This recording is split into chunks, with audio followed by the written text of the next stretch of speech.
ses pieds. Elle n'a jamais oublié. Avant les cloches, il y avait le chant du vent dans les chênes. Avant les nefs de pierre, il y avait les cercles de sources, les rochers dressés comme des prières minérales, les collines où l'on venait parler au ciel sans mots appris. Quand le Christ est venu frapper au cœur des hommes, il n'a pas trouvé des terres vides.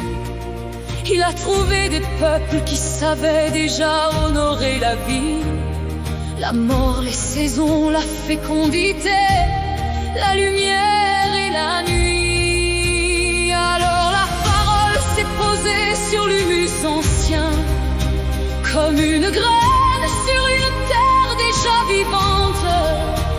Les églises ont été bâties sur des sources, non pour étouffer l'eau, mais pour apprendre aux hommes à prier sans quitter la fontaine.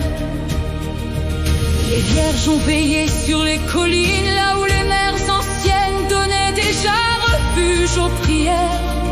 Les saints ont pris la place des dieux des villages, non pour effacer leur mémoire, mais pour offrir un nouveau nom à l'espérance.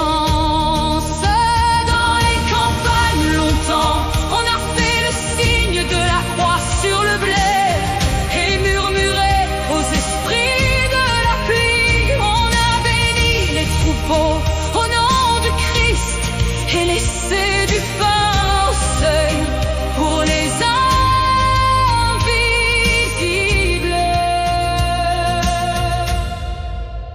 La foi ne s'est pas divisée, elle a appris à parler deux langues à la fois. Ne crois pas que nos ancêtres aient trahi leurs racines.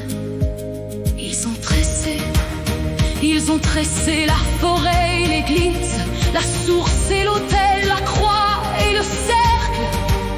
Ils ont tissé un manteau de sens pour ne pas mourir de rupture. Leur front porte encore ce fil ancien dans chaque chapelle posée sur une colline, dans chaque fontaine dite miraculeuse, dans chaque procession qui serpente comme un ancien rite des saisons. Le sacré n'a pas été remplacé, il a changé de visage pour survivre. Souviens-toi, toi qui écoutes ce murmure, que tu n'es pas né d'un sol amnésique. Tu portes en toi la mémoire du chêne et le souffle du Verbe incarné. Tu es héritier de la terre qui prie et du ciel qui se penche vers l'humain. Honore les racines sans renier la lumière. Aime le Christ sans mépriser la forêt, car la source est une et ses visages sont multiples.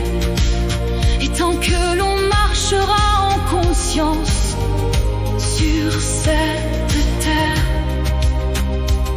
les anciens dieux ne seront pas morts. Ils auront simplement appris à parler le langage du cœur.